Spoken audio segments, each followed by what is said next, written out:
السلام عليكم ورحمة الله تعالى وبركاته، متابعينا الكرام، متابعي قناة عالم الأسعار، يا رب تكونوا بخير وبصحة جيدة. ما تنسوش تشتركوا في القناة وتفعلوا زر الجرس. وزير الري مصر مستعدة لاستئناف مفاوضات سد النهضة بشرط.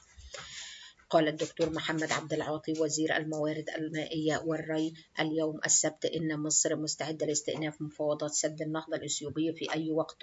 وأضاف الوزير في تصريحات لقناة الشرق للأخبار السعودية أن مصر لديها إرادة سياسية للتوصل إلى اتفاق بشأن سد النهضة، موضحا أن القاهرة توصلت فيما سبق إلى اتفاق ووقعت عليه بالأحرف الأولى، إلا أن الطرف الإثيوبي رفض تماما التوقيع على الاتفاق كما لم يوقع الطرف السوداني.